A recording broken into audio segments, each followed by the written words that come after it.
Hello everybody, my name is Hocus and welcome to a world tour / world download of my single player Let's Play Minecraft Survival World. First of all, before we begin, I hope that you're having a wonderful day and an awesome week so far. And if you are interested in downloading this world for yourself, like I say, there will be a world download link and you can find that in the description below. So when I first spawned into the world, the location of the spawn was somewhere around here. At that time, there were no sheep, so no noise to contend with. And I headed off in this direction to a small cave, which sat right where this build is now. Inside of that cave, I found a double, potentially triple ravine, depending on how you look at it, and decided that I wanted to build an underground base that was situated within those ravines.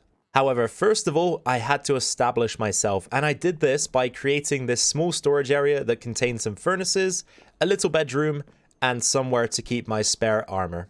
So in all of these chests, I kept every single item we owned for a while, although you will see in just a second I have expanded the storage now, and there is a much greater storage area that I'm so much more proud of once we progress down into the ravine itself. At the back of the room here, I've got my little enchanting setup. If you drop down in, you can see that there are enough bookcases in here for level 30 enchantments. I've also got a grindstone, and it is subtly lit by these redstone lamps. Moving onwards, we'll progress down into the ravine using the trapdoor here. And unfortunately, I didn't ever get round to setting up any sort of staircase, bubble column, just this basic ladder. If we take it all the way down and skip the ravine for now, we'll come out at the branch mine. And the branch mine also leads to one of the first farms that I built, which was a zombie spawner farm. So right at the back of the branch mine, we have this ice path. It's one of those that you can kind of just spam spacebar in and it just takes you flying. I love these. Then once you arrive in the zombie farm, we've got another enchanting setup put into the floor. I like that design very much. Down at the bottom here, we've got a villager, a cleric who will trade for rotten flesh because rotten flesh is otherwise quite a pointless material. And this guy is pretty much maxed out with very good prices. Storage system on the side, which connects to the farm, as well as this guy over here, which is a rotten flesh silo. So the lamps indicate the level of storage. So there are 1, 2, 3, 4, 5 chests in total, and this single light indicates that only one chest currently has items in it. Now for the farm itself. So you'll actually need to come out the back here to our little maintenance area. I like to come down the scaffolding. And if you stand right here, you can begin to bait zombies up into the farm. So we'll give this a few seconds to run. And then once you have a few zombies, if you hit the button here, it will suffocate them enough to take them down to pretty much a single hit with a sword. All right, that should do the trick. And then, kablam! Kablam! Items are collected within the hoppers. The trapdoors here prevent experience from getting trapped, so it will all flow out to you. And then on the left-hand side here, I've got a lever that will block off that area up there so that no more zombies can fall into the farm. This is just to regulate it so that when you suffocate them, no zombies fall in that have full health, so that all of them are a one-hit kill. Coming back up out of the branch mine, we are greeted by, I guess, the entrance to the ravine base. And at the end of this corridor, there are a few things going on. So first of all, I have this glass view here into a chute. This connects at the top to the iron farm and at the bottom to a lava killing chamber, which I'll show you in just a moment. Right here, I have a failed project, which was supposed to be a snow farm, but I built it, I think it was too high up in the world, something like that. So it wasn't cold enough for the golems to actually generate snow. It didn't work. I didn't tear it down. I kind of just left it here, but it doesn't do anything at the moment. And then finally, right here, we've got something that does do something. And what that is a mini super smelter. So at the bottom here, you load in your items to smelt. And if we hit the lever, they'll be distributed amongst the furnaces. At the top here, you load in your fuel. And again, that will be distributed across the furnaces. And what it does essentially is just allows us to smelt, I think we've got 11 furnaces on each side. So it allows us to smelt 22 items at a time. And you can see the output here. It's got quite a few things in it. It just makes for a much quicker smelting experience. Moving on, we have one of my favorite builds in the base. And in fact, I think my top 2 builds are both storage areas.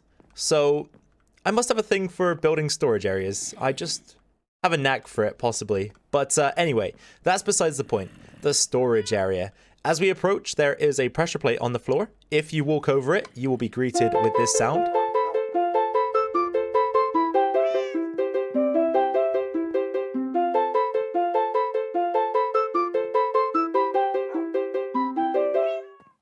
If you don't recognize the tune, that is, I think it's called the Lost Woods song from The Legend of Zelda. So the mechanism for that is just around the back here. I won't go into too much detail. It was a bit of a pain in the butt to build, but I'm telling you now, it was totally worth it. I love that little, it's just a nice little feature that every now and again, I like to press the pressure plate and hear the tune. So storage is firstly organized with some much more vague descriptors. So mob drops is going to be on the right hand side here. And then within those vague descriptors, we have much more specific item frame descriptors. So each of these chests is marked with exactly what it contains. And this goes for the entire room. Even if we come up to the second floor here, we've got a bunch more things marked out. And if you guys are wondering, we've never really struggled for diamonds in this world. If we come back across the bridge and down the ladder, we are led into the intersecting ravine, which makes up the double/triple ravine setup. There is a third ravine just around the corner that ever so slightly links to this one. Right at the bottom of the ladder, we have our cow farm. And again, I really like this build, mostly because of the cow pixel art at the back. I think that's really cool. This trapdoor right here will take us down into the farm so that we can go and take care of business. At the back of the farm here, I have a little bit of storage so that if we want to chuck our items into these chests, we can do so before leaving. And then you're able to get back up into the ravine through this bubble column here. This cow farm is something that I came up with, and I believe it's an original design. So the way it works is we grab some wheat out of the chest here. And then if we hit this button, the trapdoors are extended on a timer. And it gives us just about enough time to run across, feed all of the cows, and then what will eventually happen is the trapdoors here will retract. The babies will be able to make it under the glass, and you can see already they're starting to fall through to the bottom there. So once at the bottom, they'll eventually grow up, and then we can slaughter them for their goods. It isn't currently working at the moment, unfortunately. The iron farm has died. I think it needs fixing. Either way, you're not going to see any iron golems in here, but this is the killing chamber for the iron golems. So right here we have a little bit of storage, and generally these chests contain a lot of iron, but I must have cleared it out recently. Now for my favorite build in the entire base, the deep storage system. So it has, for an entrance, a 5x5 piston door. That is unfortunately out of commission, so we'll just go through the middle like so. My deepest regret, if you pardon the pun, is that this room is currently unfinished, but look at this place. It's so grand, and it contains all of the items that I have in such high quantities that they need their own double chests elsewhere, away from the main storage system that we have. So like I was saying, we have loads and loads of iron from the iron farm. It was producing non-stop because I think it was built within our spawn chunks.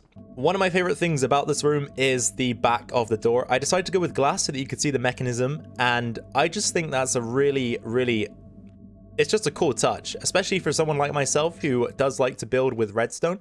Up on the second floors, we have more storage, and you can see I've barely scratched the surface with this place. There is so much storage, and I've barely used any of it at all. One other sneaky little feature within this place that I would like to show you guys before we leave is this painting right here. Now, it looks nice and innocent, but you might be wondering why there's a ladder underneath. Well, climb through the ladder and through the painting, and there is a completely different room out here. So this is where I was keeping all of my enchanted books. So pretty much everything you could ever want in terms of an enchanted book is in this room, although stocks are very low at the moment.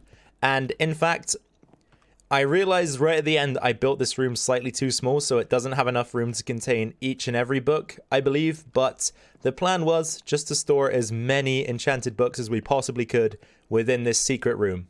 Just for a quick reference, that is the main base that we just went inside of.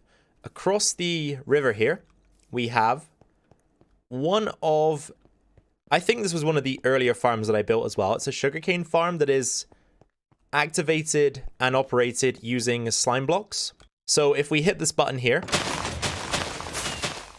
and become airborne, we can see the slime block. What should we call this? It's like a combine harvester almost, isn't it? It comes across and destroys all of the sugarcane. And then once that process is complete, and you can always send it back the other way using this button here, you can hit this button, a third button, to send out all of the carts, and they will go across the farm, collect all of the sugarcane, and distribute it into a water stream, which you can hear running just beneath these blocks. Now, this little thing here, I have these spotted all across the world. Well, I say all across the world, all across the inhabited part of my world. And what they do is, at the push of a button, you will be given 16 firework rockets. So it's just a nifty little device that allows you to quickly collect rockets so that you can continue to fly around the world. They have some reserves in the back, which I've obviously used all of, but I try to fill them up as much as possible. And it's just a really handy device, very, very simple to build. Flying away from base and towards this thing is my absolute favorite farm that I've built in this world. And it is not my design. This, again, was copied from Etho. He doesn't actually have a tutorial on it as far as I know, but I watched the video in which he built it in his single player world, and I was able to piece it together just by seeing what he was doing during that episode. And I'd love to run through this farm and show you guys exactly how it works because it's amazing. So first of all, you're going to want to grab some shears, which I have in the chest here. Then take the bubble elevator all the way up to the obsidian platform. Drop down just past this block. Dig all the way through the farm. And you'll eventually fall down into this area. Be pushed along, back up, out of the farm, stand back, and watch the show.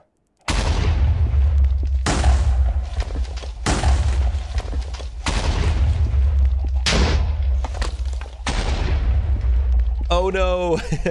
Okay, so it does have some frailties, especially when built with glass, but you guys can obviously tell that this is a tree farm, and it is using TNT to harvest it, which is just always fun. TNT is always fun to explode things.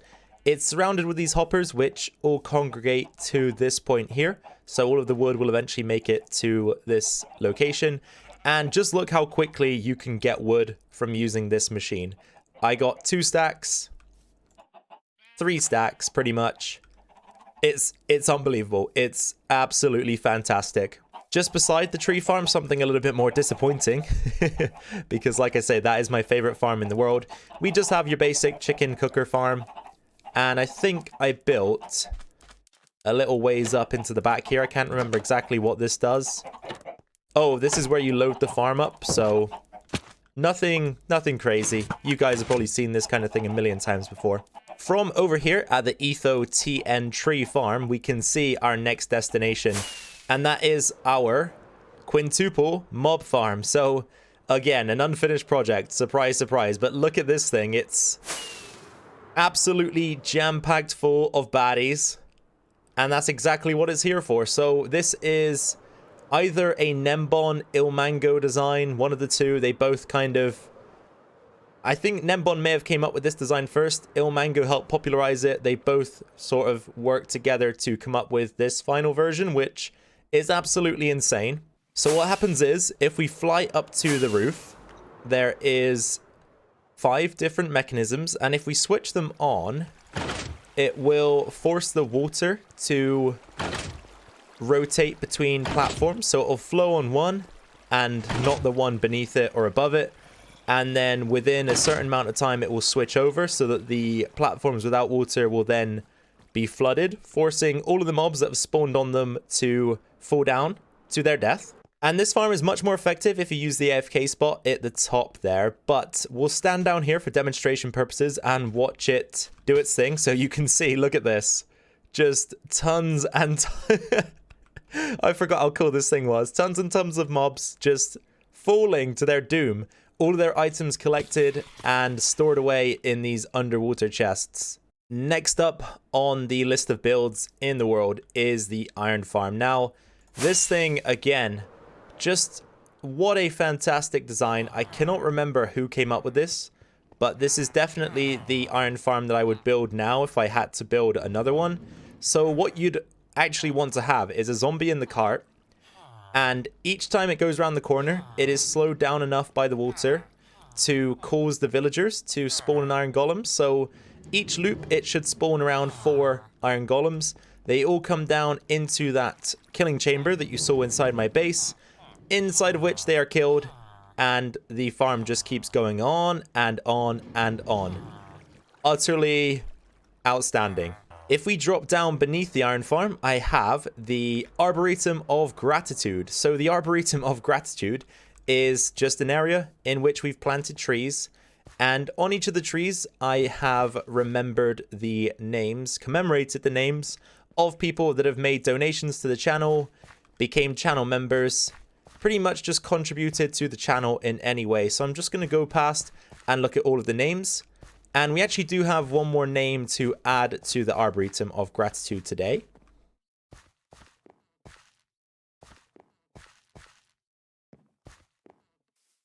And the brand new name, the most recent name to be added to the Arboretum of Gratitude, is Tame Desert. He or she, they have become a channel member very recently. And when I spoke to them about it, they said that they just really liked my channel, my content, and wanted to support me. And that means absolutely millions to me personally as a content creator, a small content creator. So I really appreciate it, Tame. I appreciate everybody else that is in the Arboretum. And of course, Tame, your sign is going to be green because you are a channel member. And that is essentially what that means. Moving away from the Arboretum, if we fly in this direction, we'll eventually find what I referred to as the hive when I built it, and I guess that's what I still call it, but it has an ulterior purpose now. So originally this area here was going to be one big bee farm, and you can see I kind of did do that within this hexagonal, octagonal shape. I think it's an octagon. 1, 2, 3, 4, 5, 6, 7, 8. Yep, it's an octagon. But eventually I realized that it just wasn't going to be efficient to build the farms in this way, so I almost opted to just turn this part of the world into a decorative piece. So there isn't much that goes on here now. I added in these pathways to make it look a little bit cooler. It was going to expand across quite a large area, and from an aerial view, look as though it was a giant honeycomb of sorts. But like I say, in the end, nothing really came of it. It was poorly designed, poorly thought out, poorly planned, and didn't come to fruition. But something that did come to fruition, and another, I believe, another original design, I haven't seen anybody else really do this, is my oak tree farm. So I guess once again we'll demonstrate. What we're going to need is some saplings, which we can get from the storage system here. We'll then want to plant a sapling on each of these dirt blocks. Then we will take some bones, craft some bone meal, and bone meal all of the saplings. And I also have these little trapdoors so that we can walk out a little bit further to get the ones that we the ones that we can't quite reach. And the farm itself is designed in a way that prevents the trees from growing too tall. So the terracotta at the top actually limits tree growth so that they don't grow into those massive, branchy, horrible to chop down things. All right, now that process is a little bit of a pain in the butt.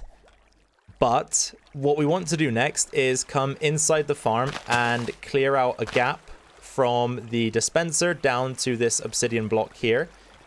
And we'll do that in each part of the farm. Finally, we'll want to head back to the very start of the farm. And you'll see very quickly that I took inspiration from the TN tree farm that I showed earlier, the Etho design. If we run across the top here, you'll hear the sound of TNT dispensing and exploding. And what's happening is the TNT is landing on the obsidian. It is exploding the majority of the wood, a little bit left over that we can chop down manually. And then all of the items, or hopefully most of the items, because not all of them. This farm isn't, it isn't 100% efficient, but I would still say that it's pretty good in terms of speed of harvest. The items should hopefully drop into the water streams. If not, I like to just chuck them in there myself afterwards. And they will be collected into that central chain of hoppers in order to be transported over to our collection system. And the collection system, which is back here, is home to all of the drops that we might find from the farm. So we have apples, saplings, which of course are very important to keep the farm ticking over. We've got sticks, oak logs, which I have quite a lot of, and a few more in there.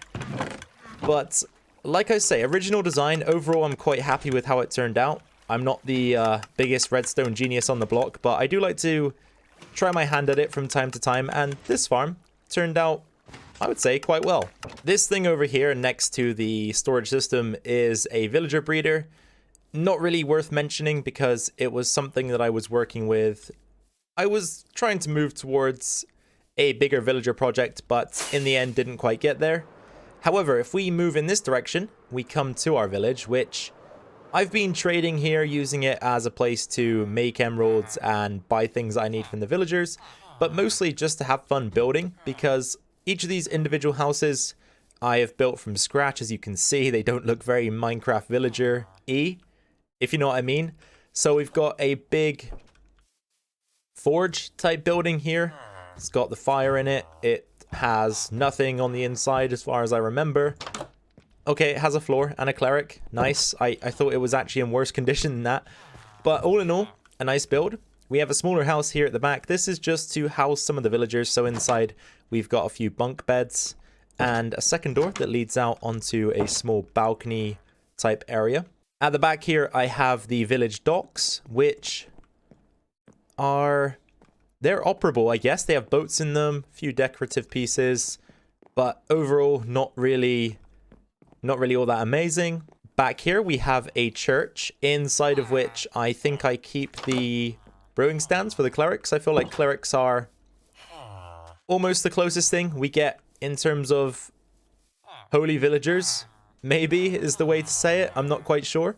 And finally, back here we have one more house. Again, just some bunk beds on the inside so that the villagers have beds to live in and more room for population growth. This here is the local desert, and as you can see, I've been desecrating it for sand, but during my time desecrating the desert for sand, I also built this thing, which has a function. It's all on the inside, but in terms of the outside, there is no real function. This is purely an aesthetic build from the outside, just a pyramid. I saw there was a big YouTuber, I can't remember his name. He makes maps, but really cool ones.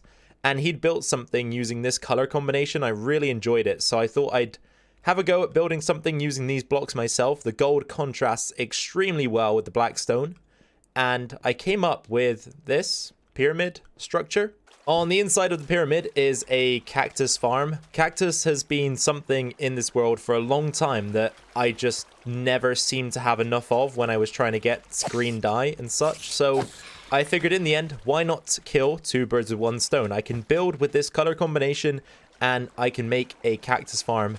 And I guess it also makes the desert not such a desolate place, because with all of the damage I'm doing to it, it doesn't look that great. So having this centerpiece to distract you from the destruction is nice.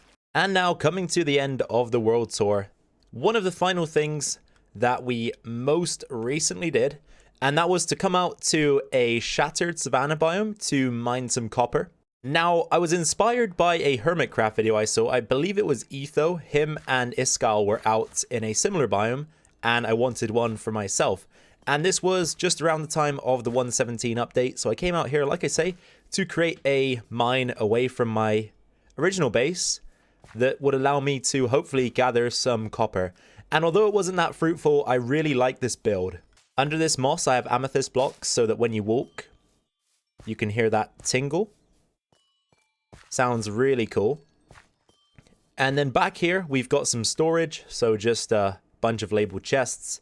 And then I've got two automatic smelting systems set up so that anything we pull from the mine, I can just chuck right in and the output will be right here. But unfortunately, it seems like I've already moved everything over to this chest here. And I suppose that before I finish up this world tour, I will just remind you one more time that the world download link is going to be in the description below. And I thought it might be a nice idea to take a look at our gear as well. So helmet, we've got Petr Cech's scrum cap, flappy things for the wings, healing pants, and Crocs and socks. Then for tools, we've got bark splitter. What you see is what you get. Whoever threw that paper, insert clever pickaxe name here. And finally, the ace of spades. And the weapon of choice is the butcher's slicer. Long story short, that last clip you saw out in the shattered savannah, I filmed that before I filmed the rest of this video because I was out there from the last episode, so figured I might as well do that before coming back to the main base. And I recorded it in a way that it seemed like that would be the end, but I completely forgot we need to go to the Nether because I do have builds in the Nether. We are currently on the Nether roof, and this right here is actually the only build I have in the Nether. It is a gold farm.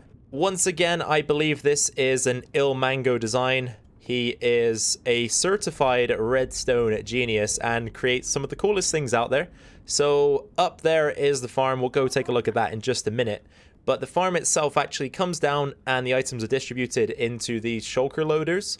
So I have 4 storage systems. They're all separate, I guess. And they all have a shulker loader for gold nuggets, gold ingots, and for rotten flesh. And you can see we've got quite a few items already in the system here. Okay, I take that back. We don't have many over there. But I'm sure somewhere we have quite a few items. Or perhaps I have emptied this already. Anyhow, up towards the farm we go, because I should demonstrate this farm. It is really, really cool. So this ring of magma blocks. Sorry, I was interrupted by that racket that is caused by the minecarts. This ring of magma blocks here is designed to only allow pigmen to spawn. And as we all know, if you aggro a pigman, you also aggro all of their friends. So what we can do is stand right on this trapdoor here, shoot one of the pigmen, and that upsets pretty much everybody in the vicinity, and they'll all come towards you, make a bunch of noise, which we will in fact turn down because that is very loud. Let's go down to maybe 15%. No, let's go down to 5% for now. It's really loud. So they will fall into these areas that contain a bunch of minecarts. Entity cramming will kill them. Their items are collected down below. All of the XP comes into the center here. We collect it. Happy, happy days. An amazing farm. Produces a bunch of experience, a bunch of gold, a bunch of rotten flesh, and it repairs tools in a matter of seconds. It's absolutely incredible. All right then, ladies and gentlemen, we are just about approaching the final moments of this world tour. I'm quickly racking my brains because it's been a long time since I've logged into this world, but I think I have covered everything. So I do hope you had fun with this one. If you did, please drop a like down below. If you are new to the channel and would like to stay tuned to more Minecraft content from myself, similar to this, then please hit that subscribe button and turn notifications on. Once again, for the 3rd time, I'll just reiterate that there will be a world download link in the description. If you'd like to jump in and check this world out for yourself, maybe see how a few of the things are built if you want to copy them over to your world, I'd really recommend, first of all, the tree though, the Etho TN tree farm. That thing is amazing. That you can just see the tip top of it above my head now. I would also recommend the gold farm, absolutely unbelievable. And finally, maybe the 3rd one that I'd recommend is the iron farm behind me. So if you want to build those, then definitely do so. They would be my 3 top recommendations. But aside from that, guys, thank you for taking time out of your day to watch this video. Take care, and until next time, bye for now.